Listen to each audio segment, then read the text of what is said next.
সাগরে সৃষ্ট নিম্নচাপের কারণে সাগর থেকে উপকূলে ফিরে আসতে পারেনি 23 ট্রলার সহ প্রায় 250 শতাধিক জেলে।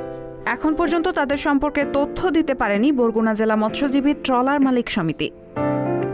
শনিবার বিকেল 5টার দিকে জেলা মৎস্যজীবী ট্রলার মালিক সমিতির সভাপতি গোলাম মোস্তফা চৌধুরী এই তথ্য নিশ্চিত করেছেন। গোলাম মোস্তফা চৌধুরী বলেন, 3-4 দিন ধরে সাগরে নিম্নচাপ থাকার কারণে বৈরী আবহাওয়া শুরু হয়। এরপর থেকেই বঙ্গোপসাগর উত্তাল রয়েছে। কয়েকদিন আগেই একটি নিম্নচাপ গেছে।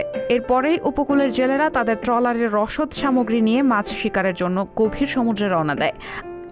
আবারও নিম্নচাপ শুরু হলে সাগর উত্তাল হয়ে পড়ায় গত 3-4 দিন থেকে এই পর্যন্ত 23টি ট্রলার সহ 250 জেলে নিখোঁজ রয়েছে। তাদের সঙ্গে কোনো খোঁজ খবর রাখা যাচ্ছে না। সাগর থেকে ফিরে আসা জেলেরা জানিয়েছেন, সাগরে প্রচণ্ড ঢেউ, ট্রলার নিয়ে সাগরে থাকা মুশকিল। এদিকে 2 দিন ধরে কোনো বিদ্যুৎ না থাকায় নেটওয়ার্কও নেই। হালকা বাতাস হলেই বিদ্যুৎ লাইনে ফল্টের কথা বলে বিদ্যুৎ বন্ধ করে রাখা হয়েছে। এজন্য মোবাইল বন্ধ থাকায় তাদের সঙ্গেও যোগাযোগ করা যাচ্ছে না। তিনি জানান, বরগুনা জেলা মৎস্যজীবী ট্রলার মালিক সমিতির পক্ষ থেকে জেলেদের সন্ধানে 5 থেকে 6টি ট্রলার প্রস্তুত রাখা হয়েছে। নিম্নচাপ ভালো হলে ট্রলারগুলোর খোঁজ নেওয়ার জন্য সমুদ্রে পাঠানো হবে। সাগর উত্তাল থাকায় প্রাথমিকভাবে ধারণা করা হচ্ছে নিখোঁজ ট্রলার ও জেলেরা সমুদ্রে ডুবে যেতে পারে।